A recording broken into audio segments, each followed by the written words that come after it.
Everyone, मैं हूं अनिरुद्ध तिवारी और आप सबका क्रेजी टू लर्न के यूट्यूब चैनल में स्वागत है। देखिए, इससे पहले हम लोग क्लास सेवन के क्लास थ्री चैप्टर तक जो है साइंस का 3 चैप्टर तक हम लोग पहले पढ़ चुके थे और आज हम लोग पढ़ने वाले हैं और चैप्टर का नाम आप देख सकते हैं जो है ऊष्मा। चलिए अच्छे से रीडिंग करते हैं, समझते हैं क्या क्या चीज़ें हैं, क्या क्या हम लोगों को समझना है और कुछ नई नई चीज़ों को सीखेंगे हम लोग। तो चलिए पढ़ते हैं। जैसे कि अध्याय 3 में आप पढ़ चुके हैं, यानी चैप्टर 3 में हम लोग पहले पढ़े थे किसके बारे में, ऊनी वस्त्र के बारे में, जानता और रेशे के बारे में। और आप ये जानते हैं, हम लोग पढ़ चुके हैं पहले कि सूती वस्त्र पादप रेशों से बनाए जाते हैं। हम शीतकाल में ऊनी वस्त्र पहनते हैं जो हमें गर्म रखते हैं। जब मौसम गर्म होता है तब हम हल्के रंग के सूती वस्त्र पहनना पसंद करते हैं। अब देखिए, अभी जैसे गर्मी चल रही है तो आप स्वेटर तो पहनेंगे नहीं, ये हमें ठंडक का अनुभव कराते हैं। कब? गर्मियों के दिनों में सूती वस्त्र के कपड़े पहनते हैं, हल्के रंग के पहनते हैं। तब आप ये जानते हैं कि अवश्य उत्सुक होंगे कि किसी विशेष ऋतु के लिए विशेष प्रकार के वस्त्र क्यों उपयुक्त है। बिल्कुल, ये भी जानना जरूरी है हम लोगों को। मान के चलिए, शीतकाल में आप घर के अंदर ठंड का अनुभव करते हैं और यदि बाहर धूप में आ जाएं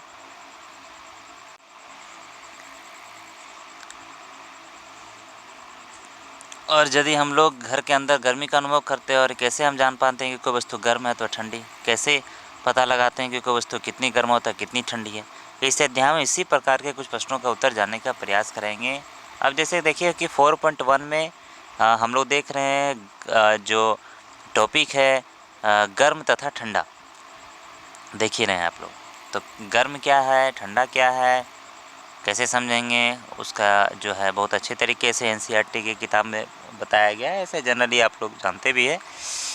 तो दैनिक जीवन में हम अपने अनेक वस्तुओं के संपर्क में आते हैं, बहुत सारी चीज़ों का इस्तेमाल करते हैं हम लोग प्रतिदिन। इनमें से कुछ गर्म होते हैं और कुछ ठंडी होती है। जैसे हम लोग चाय जो है गर्म तथा बर्फ ठंडी होती है। अब सारणी 4.1 में समान उपयोगी वस्तुओं की सूची दी गई है। कुछ वस्तु दी गई है, इस सूची में कुछ और नाम जोड़िए। इन वस्तुओं को गर्म या ठंडी के रूप में चिन्हित कीजिए। पता लगाइए कि कौन सी वस्तु गर्म है, कौन सी वस्तु ठंडी है। हम देखते हैं कि कुछ वस्तुएं ठंडी है जबकि कुछ वस्तुएं गर्म है। और आप ये भी जानते हैं कि कुछ वस्तुएं जो है और दूसरे वस्तुओं की अपेक्षा अधिक गर्म होती है। अब देखिए यहाँ पर 4.1 गर्म तथा ठंडी वस्तुएं हैं। आइसक्रीम ठंडा, शीतल, गुनगुना, गर्म।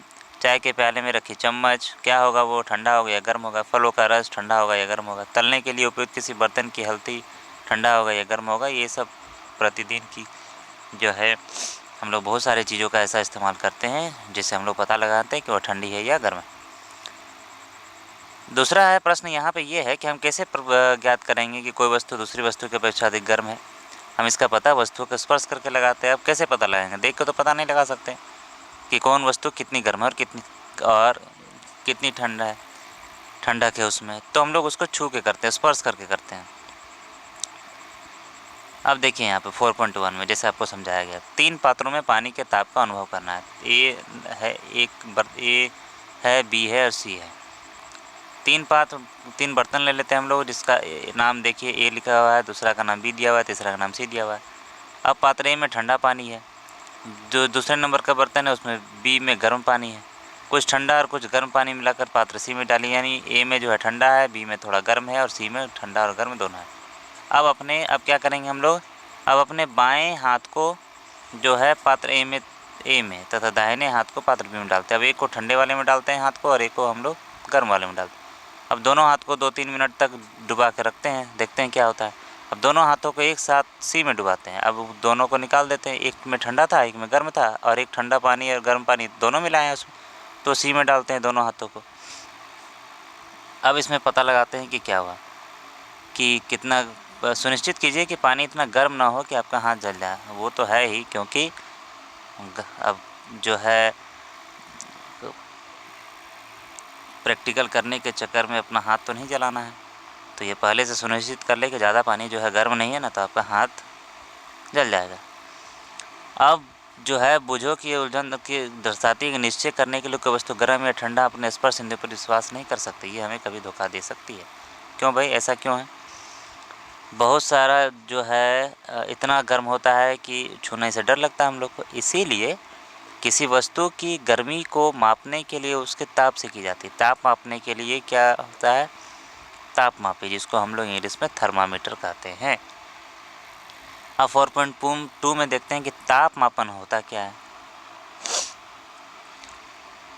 अब जैसे आपसे प्रश्न पूछा जा रहा है कि क्या आपने कोई तापमापी देखा है? याद कीजिए कि जब कभी आपको या आपके परिवार में किसी को बुखार चढ़ा था तो टेम्परेचर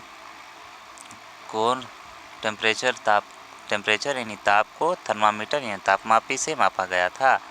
जब बुखार होने पर क्या होता है? शरीर गर्म होता जाता है, तो डॉक्टर लोग क्या करते हैं? थर्मामीटर का उपयोग करते हैं और उसे पता लगाते हैं कि आपका बुखार कितना है। किसी थर्मामीटर को अपने हाथ में पकड़िए और उसका ध्यानपूर्वक परीक्षण कीजिए, देखिए उसको अच्छे से। यदि आपके पास थर्मामीटर नहीं है तो अपने मित्र के साथ सम्मिलित हो जाइए और डॉक्टरी थर्मामीटर जो है चित्र 4.2 में दर्शाए अनुसार दिखाई देता है। अब आ जाते हैं हम लोग यहाँ पर, देखिए थर्मामीटर वाले डॉक्टरी थर्मामीटर देख रहे हैं आप लोग, इसी तरह का रहता है। डॉक्टरी थर्मामीटर में एक लंबी बारीकी तथा एक समान व्यास की कांच की नली होती है, जैसा आप देख रहे हैं इसमें, और इसके एक सिरे पर एक बल्ब होता है। बल्ब में पारा भरा होता है। बल्ब के बाहर नली में पारे की एक पतली चमकीली धारी देखी जा सकती है। यदि पारे की धारी आपको दिखाई ना दे तो थर्मामीटर को थोड़ा सा घुमाइए जब तक कि आपको उसमें धारी दिखाई ना देने लगे। थर्मामीटर पर आपको ताप मापने का एक मापक्रम स्केल भी दिखाई देगा, जैसे देख रहे हैं आप। उस उपयोग किए जाने वाला ये मापक्रम सेल्सियस स्केल है, जिसे डिग्री सेल्सियस द्वारा दर्शाते हैं। तो समझ में आ गया आपको कैसे दर्शाते हैं? Degree Celsius. अब डॉक्टरी थर्मामीटर से हम 35 डिग्री सेल्सियस से 42 डिग्री सेल्सियस तक के ताप ही माप सकते हैं, इससे ज़्यादा हम लोग नहीं माप सकते। अब यहाँ पे सेल्सियस और फ़ारेनहाइट ये भी समझना ज़रूरी है।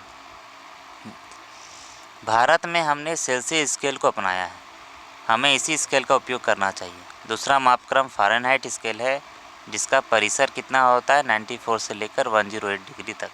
इससे पहले प्रयोग किया जाता था। अब आते हैं हम लोग 4.2 थर्मामीटर से ताप मापना कैसे करेंगे ये।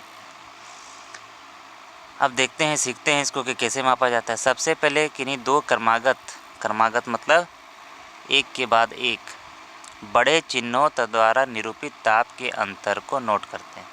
इन दोनों चिन्हों के बीच भागों की संख्या छोटे चिन्हों द्वारा दर्शाई जाती है। मान लीजिए कि दो बड़े चिन्ह के बीच 1 डिग्री का अंतर है तथा इन चिन्हों के बीच 5 भाग हैं, तब एक छोटे भाग का मान 1/5 डिग्री सेंटीग्रेड अर्थात 0.2 डिग्री सेंटीग्रेड होगा। उपयोग करने से पहले थर्मामीटर को अच्छी प्रकार धो लीजिए।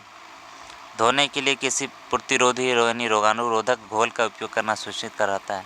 अब इसे अपने हाथ में कसकर पकड़िए और कुछ झटके दीजिए। झटके देने से पारे का तल नीचे आ जाएगा, जैसे डॉक्टर लोग करते हैं। पहले उसको झाड़ते हैं फिर आपकी बॉडी में लगाते हैं। सुनिश्चित कीजिए कि ये कितना है? 35 डिग्री के नीचे आ जाना चाहिए। अब थर्मामीटर के बल्ब को अपनी जीभ के नीचे रखिए। 1 मिनट के पश्चात थर्मामीटर को बाहर निकालिए और इसका पाठ्यांक नोट कीजिए कि अब कितना हुआ। तो जैसे ही आपको पता चलेगा तो आपको मालूम हो जाना चाहिए कि आपके शरीर का टेम्परेचर है।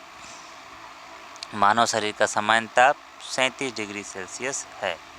ध्यान दीजिए, ताप को इसके मात्रा के साथ व्यक्त किया जाता है। और क्यों? क्योंकि अब यहाँ पे देखिए, पहली जो थी वो ताप जब मापा तो वो टेंशन में आ गई कि 37 डिग्री सेल्सियस तो नहीं था। अब देखिए कैसे इसको समझाया कि कितना होता है, इसमें कितना है बुखार है भी कि नहीं, और नॉर्मल टेम्परेचर जो है इंसान का कितना होता है। अब क्रियाकलाप 4.3 आते हैं। डॉक्टरी थर्मामीटर की सहायता से अपने कुछ मित्रों, कम से कम 10 मित्रों के शरीर का ताप मापिए और 4.2 में अंकित कीजिए, जैसा यहाँ पे लिखा हुआ है। जैसे देख रहे हैं आप लोग, ये डॉक्टरी थर्मामीटर का उपयोग करने के लिए आवश्यक सावधानियाँ क्या क्या होनी चाहिए, कैसे कैसे हम लोग इसको करेंगे। अब कुछ विद्यार्थियों के शरीर का ताप यहाँ पे आपको लेना है, एक तरफ नेम लिखना और एक तरफ उसका ताप लिखना है कि क्या प्रत्येक विद्यार्थी का शरीर का ताप 37 डिग्री सेल्सियस है? ये ज़रूरी नहीं है कि प्रत्येक व्यक्ति का समान ताप हो सकता है। ये कुछ अधिक तथा कुछ कम भी हो सकता है। वास्तव में जिसे हम सामान्य ताप नॉर्मल टेम्परेचर कहते हैं, वह स्वस्थ व्यक्तियों के विशाल समूह के शरीर का औसत ताप हो सकता है, एवरेज हो सकता है। अब यहाँ पे एक चेतावनी दिया गया है। डॉक्टरी थर्मामीटर का उपयोग मानव शरीर का ताप मापने को छोड़कर किसी अन्य वस्तु का ताप मापने के लिए कभी मत करें। थर्मामीटर को धूप तथा आग के पास रखने से बचाएं, ऐसा करने से ये टूट सकता है। तो ये जो है सावधानी बरतनी चाहिए हम लोग। डॉक्टरी थर्मामीटर को केवल मानव शरीर का ताप मापने के लिए ही डिज़ाइन किया गया है। इसीलिए मानव शरीर का ताप सामान्यतः 35 डिग्री सेल्सियस से कम तो 42 डिग्री सेल्सियस से अधिक नहीं होता, और यही कारण है कि इस थर्मामीटर का परिसर 35 डिग्री सेल्सियस से 42 डिग्री सेल्सियस तक ही रखा गया है। अब यहाँ पे जानते हैं प्रयोगशाला तापमाप। ये तो हम लोग डॉक्टरी थर्मामीटर जान रहे थे कि क्या है, अब प्रयोगशाला में कौन सा रहता है।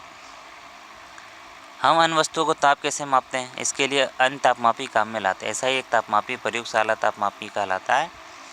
तो उसको कैसे करेंगे, तो इसका जो प्राय कितना होता है 10 डिग्री सेल्सियस से लेकर 110 डिग्री सेल्सियस होता है।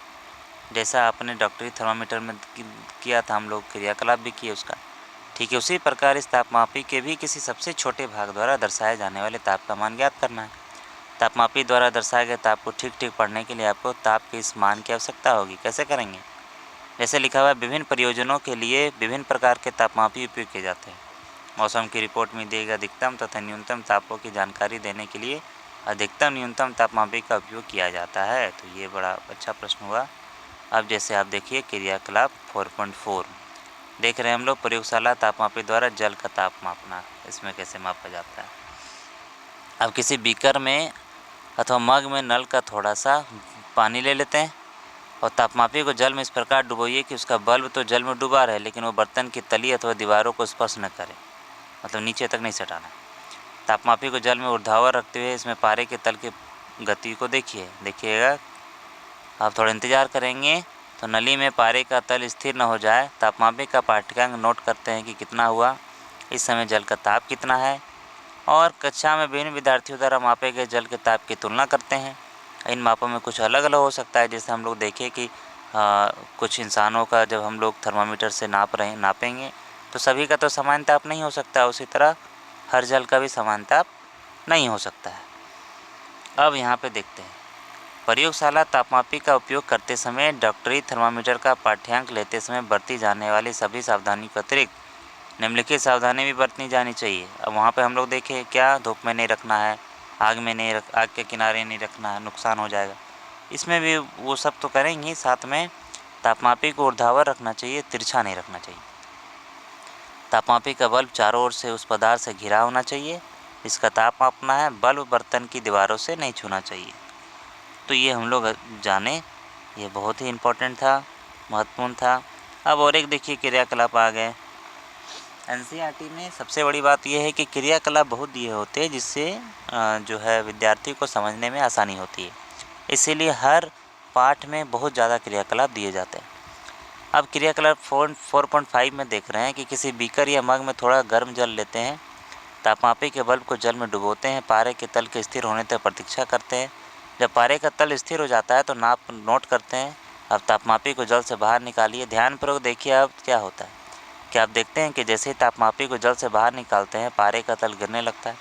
इसका अर्थ है कि किसी प्रयोगशाला तापमापी द्वारा ताप का पाठ्यांक तभी नोट करना चाहिए जब उसका बल्ब जल या उस वस्तु में रखा जिसका ताप मापना। स्मरण करते हैं कि अपने शरीर का ताप मापते समय आपको एक पाठ्यांक नोट करने के लिए थर्मामीटर को मुँह से बाहर निकालना पड़ता है। हाँ बिल्कुल, तभी तो पता चलेगा मुझे।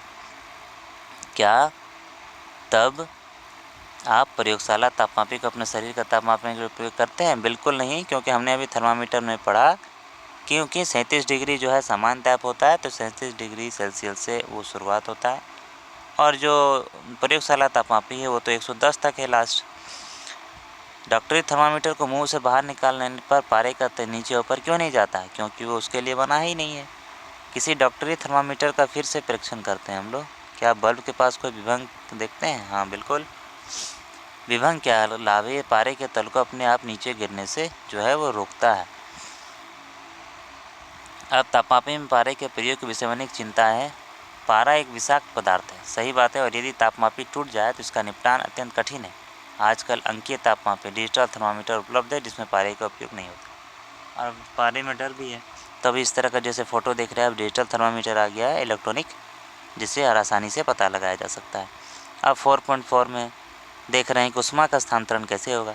संभवतः आपने देखा होगा कि जब किसी बर्तन को ज्वाला पर रखते हैं तो तप्त हो जाता है, गर्म हो जाता है। इसका कारण है कि ऊष्मा ज्वाला से बर्तन की ओर चली जाती है। जब बर्तन को ज्वाला से हटा लेते हैं तो ये धीरे धीरे ठंडा हो जाता है। और ये ठंडा क्यों हो जाता है? क्योंकि ऊष्मा बर्तन से प्रवेश और स्थानांतरित हो जाती है। इस प्रकार आप समझ सकते हैं कि दोनों स्थितियों में ऊष्मा गर्म वस्तु से ठंडी वस्तु की ओर प्रभावित होती है, और वास्तव में ऊष्मा सदैव गर्म वस्तु से अपेक्षाकृत ठंडी वस्तु की ओर प्रभावित होती है। अब ऊष्मा किस प्रकार स्थानांतरित होती है, आइए इसका खोज करते हैं। अब क्रियाकलाप 4.6 आ गया, देख लीजिए। एल्युमिनियम तथा लोहे जैसे किसी धातु की एक छड़ अथवा पट्टी लेते हैं। छड़ पर मोम के छोटे छोटे टुकड़े चिपकाते हैं। ये टुकड़े लगभग समान दूरी पर होने चाहिए। छड़ के एक सिरे को एक प्रयोगशाला स्टैंड पर कसते हैं। यदि आपको स्टैंड न मिले तो आप छड़ के एक सिरे को ईंटों के बीच में दबा कर रख दें। अब छड़ के दूसरे सिरे को गर्म करते हैं। ध्यानपूर्वक देखिए, मोम के टुकड़ों का क्या होता है? क्या ये टुकड़े गिरना प्रारंभ कर देते हैं? कौन सा टुकड़ा सबसे पहले? क्योंकि जो सबसे नज़दीक होगा तो गर्म भी सबसे पहले वही होगा, तो मोम का टुकड़ा भी गिरेगा वहीं पर। क्या आप सोचते हैं कि ऊष्मा ज्वाला के सबसे निकट के सिरे से दूसरे सिरे की ओर स्थानांतरित होती है? ये प्रक्रम ऊष्मा किसी वस्तु के गर्म सिरे से ठंडे सिरे की ओर स्थानांतरित होती है, वो चालन कहलाता है। क्या कि ऊष्मा को जब हम लोग गर्म करते हैं तो पहले गर्म से लेकर जो सबसे निकट होगा वो गर्म होगा, और धीरे धीरे ठंड की ओर स्थानांतरित करती है वो गर्म, तो उसको हम लोग चालन कहते हैं। ठोसों में ऊष्मा प्राय चालन के प्रक्रम द्वारा स्थानांतरित होती है। क्या सभी पदार्थ ऊष्मा का चालन आसानी से हो जाता है? आपने अवश्य देखा होगा कि खाना पकाने के लिए उपयोग किए जाने वाले धातु के बर्तन में प्लास्टिक या लकड़ी की हत्ती लगी होती है। क्या आप किसी तप्त बर्तन को हत्ती से पकड़कर बिना हाथ जलाए उठा सकते हैं? बहुत सारे बर्तनों में देखे होंगे आप कि पूरे बर्तन के पकड़ने वाला जो जगह है वहाँ पे एक प्लास्टिक का जैसा बना हुआ रहता है, ताकि पूरा बर्तन गर्म हो जाए, लेकिन वो गर्म नहीं होता है, जिससे आप उसको आसानी से उस बर्तन को पकड़ सकते हैं। अब क्रियाकलाप 4.7 देखते हैं। किसी छोटे बर्तन या बीकर में गर्म पानी लेते हैं। कुछ वस्तुएं जैसे इस्पात है, स्टील की चम्मच, प्लास्टिक का स्केल, पेंसिल या विभाजनी डिवाइडर एकत्र करते हैं। इन सभी वस्तुओं के एक सिरे को गर्म पानी में डुबोते हैं। कुछ देर प्रतीक्षा करने के पश्चात दूसरे सिरे को छूकर देखते हैं। अपने प्रेक्षणों को सारणी 4.3 में लिखते हैं कि क्या हुआ, पदार्थ किसकी वस्तु बनी है, धातु की। क्या दूसरा सिरा गर्म होता है, हाँ या नहीं। तो इस तरह करके आपको इस क्रियाकलाप को कंप्लीट करना। जो पदार्थ अपने से होकर ऊष्मा को आसानी से जाने देते हैं उन्हें ऊष्मा का चालक कहते हैं। इनके उदाहरण है एल्युमिनियम, आयरन, कॉपर, ये सब जो है ऊष्मा के क्या है, चालक है। जो पदार्थ अपने से होकर ऊष्मा को आसानी से नहीं जाने देते उसमें ऊष्मा का कुचालक कहते हैं। ये आपको मालूम है अच्छे से। अब आते हैं हम लोग यहाँ पर, जैसे प्लास्टिक तथा लकड़ी, कुचालकों को ऊष्मारोधी भी कहते हैं। जल तथा वायु ऊष्मा के कुचालक है, तब इन पदार्थों में ऊष्मा का स्थानांतरण कैसे होता है ये भी पता लगाते हैं। तो क्रियाकलाप 4 में देखते हैं कि क्या करना है। गोल पेंदे का फ्लास्क लेते हैं एक, इसे जल से 2/3 भरते हैं। इसको किसी तिपाही पर रखते हैं तो फ्लास्क को रखने का वैसा प्रबंध करते हैं जिसे आग के नीचे एक मोमबत्ती रखकर इसे गर्म कर सकें। फ्लास्क में जल के स्थिर होने की प्रतीक्षा करते हैं। एक स्ट्रो की सहायता से फ्लास्क के पेंदे पर पोटेशियम परमैंगनेट का क्रिस्टल धीरे से रखते हैं। अब क्रिस्टल के ठीक नीचे मोमबत्ती जलाकर जल को गर्म करते हैं। अब नोट करते रहेंगे हम लोग कि क्या हुआ। जब जल को गर्म करते हैं तो ज्वाला के पास का जल गर्म हो जाता है। गर्म जल ऊपर उठता है। इस गर्म जल के आसपास का ठंडा जल उसका स्थान उसका जो स्थान है वो इस तरह है, देखिए।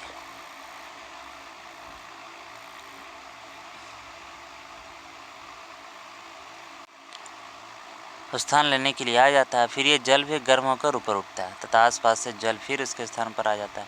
ये प्रक्रिया तब तक चलती रहती है जब तक कि सारा जल गर्म ना हो।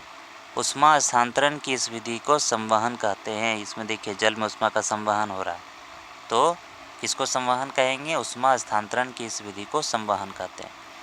वायु में ऊष्मा का स्थानांतरण किस प्रकार होता है? धुआं किस दिशा में जाता है? ऊष्मा स्रोत के पास की वायु गर्म होकर ऊपर उठती जाती है। इस प्रकार ये वायु भी गर्म हो जाती है और ये प्रक्रिया चलती रहती है।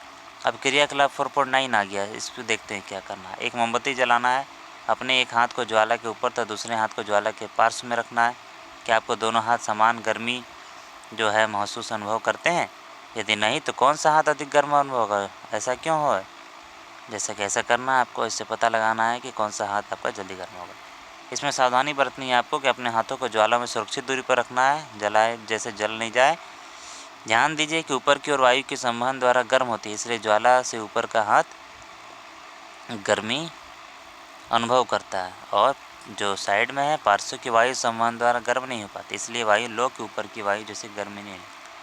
तटीय क्षेत्रों में रहने वाले लोगों के मनोरंजन परिघटना का अनुभव करते हैं। दिन के समय स्थल की अपेक्षा अधिक शीघ्र गर्म होता है और स्थल के ऊपर की वायु गर्म होकर ऊपर उठती है और इसका स्थान लेने के लिए समुद्र की ओर से ठंडी वायु स्थल की ओर बहती है। चक्र को पूरा करने के लिए स्थल की ओर से गर्म वायु समुद्र की ओर बह जाती है। समुद्र की ओर से आने वाली वायु को समुद्र समीर कहते हैं। समुद्र समीर की ठंडी वायु का लाभ उठाने के लिए तटीय क्षेत्रों के भवनों में खिड़कियों समुद्र की ओर बनाई जाती है। रात्रि में ये प्रक्रम ठीक विपरीत हो जाता है। समुद्र का जल स्थल की अपेक्षा धीमी गति से ठंडा होता है, इसलिए स्थल की ओर ठंडी वायु समुद्र की ओर बहती है। जैसे आप लोग ये देख रहे हैं, गर्म ठंड दोनों पिक्चर, ठंडा गर्म, समुद्र समीर तथा ये हो गया समुद्र समीर तथा ये हो गया थल समीर। बहुत ही अच्छा प्रश्न है कि समुद्र समीर क्या होता है, थल समीर क्या होता है। तो जैसा कि आप देख रहे हैं कि क्या करेंगे, स्थल की ओर से ठंडी वायु समुद्र की ओर जो बहती है वो थल समीर कहलाती है। जब हम धूप में खड़े होते हैं तो हम गर्माहट अनुभव करते हैं। सूर्य से हम उष्मा कैसे पहुंचती है, ये चालन तथा संवहन द्वारा हम तक नहीं पहुंच सकती, क्योंकि इन दोनों प्रक्रियाओं में उष्मा स्थानांतरण के लिए माध्यम आवश्यक है। चूँकि पृथ्वी तथा सूर्य के बीच का अधिकांश स्थान में कोई माध्यम जैसे वायु नहीं है, अतः सूर्य से हम तक उष्मा एक अन्य प्रक्रम द्वारा आती है जिसे विकिरण कहते हैं। विकिरण द्वारा उष्मा के स्थानांतरण में किसी माध्यम जैसे वायु अथवा जल की आवश्यकता नहीं होती, और माध्यम विद्यमान हो या न हो, विकिरण द्वारा उष्मा का स्थानांतरण हो सकता है। जब तक किसी तापक या हीटर के सामने बैठते हैं तो इसी प्रक्रम द्वारा उष्मा प्राप्त होती है। ज्वाला से हटाकर रखा कोई गर्म बर्तन ठंडा होते समय अपनी कुछ उष्मा को विकिरण द्वारा ही प्रवेश को स्थानांतरित करता है। अब हमारा शरीर विकिरण द्वारा ही प्रवेश को उष्मा देता है और उससे उष्मा ग्रहण करता है। सभी गर्म पिंड विकिरण के रूप में उष्मा विकृत करते हैं। जब ये उष्मा विकिरण किसी अन्य वस्तु से टकराते हैं तो इन भाग परिवर्तित हो जाते हैं और कुछ भाग अवशोषित भी हो जाते हैं। अब देखते हैं हम लोग कि 4.5 में गर्मियों में हमारे पहनने की वस्त्रों के प्रकार कि क्या क्या हो सकते हैं। 4.5 में पॉइंट है सर्दियों तथा गर्मियों में हमारे पहनने के वस्त्रों के प्रकार। तो जैसा कि इसको कैसे पता लगाएंगे कि गर्मियों में क्या पहनना बेहतर होता है। देखिए, काले और सफ़ेद तरह के दो बर्तन हैं। अब इसको क्या करेंगे, क्रियाकलाप में करीब करीब दोपहर के समय में 1 घंटे के लिए धूप में रख देते हैं। देख रहे हैं आप एक काला बर्तन और एक सफ़ेद बर्तन है। जब इसको हम लोग देखते हैं तो पता चलता है कि जो काले वाला बर्तन है उसका पानी जो है वो ज़्यादा गर्म हो गया नापने पर। तो इससे अंदाज़ा लगा सकते हैं कि गर्मियों के दिनों में सफ़ेद जो है वो वस्त्र बहुत ही आरामदायक होता है, गर्मी ज़्यादा उसमें नहीं लगती है। इसीलिए गर्मियों में सफ़ेद या हल्के रंग के वस्त्र तथा सर्दियों में गहरे रंग के वस्त्र पहनना अधिक आरामदायक होता है। अब देखते हैं हम लोग कि हम अपने घरों को ठंडा या गर्म रखने के लिए कोयले या लकड़ी जैसे ईंधन अथवा विद्युत का उपयोग करते हैं। तो क्या ऐसे भवन बनाना संभव है जिस पर बाहर की गर्मी या सर्दी का कोई प्रभाव ना पड़े? भवन की बाहरी दीवार को यदि ऐसा बनाया जाए कि उसके बीच में वायु की एक परत बंद हो जाए तो ऐसा संभव किया जा सकता है। और ऐसा करने की एक विधि है, भवन निर्माण में खोखली ईंटों का उपयोग किया जाता है, जो कि आजकल उपलब्ध है। अब यहाँ देखिए कि सर्दियों में ऊनी वस्त्र हमें उष्ण बनाए रखते हैं। कैसे? सर्दियों में हम ऊनी वस्त्र पहनते हैं और ऊन उष्मारोधी है। इसके अतिरिक्त ऊन के रेशों के बीच में वायु फंसी यानी ट्रैप रहती है। ये वायु हमारे शरीर की ऊष्मा को ठंडे परिवेश की ओर विकृत होने से रोकती है, अतः हमें उष्णता का अनुभव होता है। मान लीजिए सर्दियों में आपको एक मोटे कंबल अथवा एक के ऊपर एक जुड़े 2 पतले कंबलों में से किसी एक का चुनाव करके उपयोग करने की छूट है, तब इनमें से किसे चुनेंगे और क्यों? याद रखिए, 2 कंबल के बीच में वायु की एक परत विद्यमान है। अब इस पाठ में हम लोगों ने सीखा क्या? सेल्सियस स्केल के बारे में सीखा हम लोगों ने। चालन किसे कहते हैं, चालक किसे कहते हैं, संवहक किसे कहते हैं, कुचालक क्या है, अधिकतम न्यूनतम तापमापी, उष्मारोधी, थल समीर, समुद्र समीर, विकिरण, तापमापी, थर्मामीटर, अंकीय तापमापी और प्रतिरोधी। इतने सारे प्रमुख शब्दों के बारे में जाने हम लोग और उसको अच्छे से पढ़ें। थोड़ा सा रिव्यू कर लेते हैं, देख लेते हैं क्या क्या सीखा हमने। किसी वस्तु की उष्णता की कोटि ज्ञात करने के लिए हमें सदैव अपने स्पर्श इंद्रियों पर विश्वास नहीं कर सकते, क्योंकि वो ज़्यादा भी हो सकता है गर्म। ताप किसी वस्तु की उष्णता की कोटि की माप है। तापमापी वो व्यक्ति है जिसमें ताप मापा जाता है। डॉक्टरी थर्मामीटर का उपयोग शरीर का ताप मापने के लिए किया जाता है। इस थर्मामीटर का परिसर कितना रहता है? 35 डिग्री सेल्सियस से 42 डिग्री सेल्सियस होता है। और अन्य प्रयोजनों के लिए हम प्रयोगशाला तापमापी का उपयोग करते हैं, और इन तापमापियों का परिसर कितना रहता है? -10 डिग्री सेल्सियस से 110 डिग्री सेल्सियस होता है। मानव शरीर का सामान्य ताप कितना है? 37 डिग्री सेल्सियस। अब ऊष्मा उच्च ताप के पिंड से निम्न ताप के पिंड की ओर स्थानांतरित होती है। हमने पढ़े थे कि जैसे हम लोग एक लोहे में मोम लगाए थे और लोहे को गर्म कर रहे थे, तो जो नज़दीक हो रहा था वो मोम जल्दी पिघल रहा था। ठोसों में प्राय ऊष्मा चालन द्वारा स्थानांतरित होती है। द्रवों तथा गैसों में ऊष्मा संवहन द्वारा स्थानांतरित होती है। विकिरण द्वारा ऊष्मा के स्थानांतरण के लिए किसी माध्यम की आवश्यकता नहीं होती। जो पदार्थ अपने से होकर ऊष्मा को आसानी से प्रभावित होने देते हैं उन्हें ऊष्मा चालक कहते हैं। और गहरे रंग की वस्तुएं हल्के रंग की वस्तुओं की अपेक्षा उसमें विकिरणों की अच्छी अवशोषक होती है, और यही कारण है कि हम गर्मियों में हल्के रंग के वस्त्रों में अधिक आराम का अनुभव करते हैं। सर्दियों में ऊनी वस्त्र में गर्म रखते हैं। इसका कारण ये है कि ऊन उष्मारोधी है तथा इसके रेशों के बीच में वायु फंसी होती है। तो बहुत सारा चीज़ हम लोगों ने पढ़ा और समझा भी कि क्या क्या चीज़ें हैं। प्रमुख शब्द के बारे में भी हमने बताया आपको कि क्या करना है, कैसे पढ़ाई करनी है, और एनसीईआरटी को कैसे करना है। तो ये भी चैप्टर अच्छे से पढ़ लिए आप सब, जो है क्या ऊष्मा। इसके बाद हम लोग पाठ 5 चैप्टर 5 को पढ़ेंगे। धन्यवाद सभी का। मेरे चैनल को लाइक, शेयर और सब्सक्राइब करते रहें।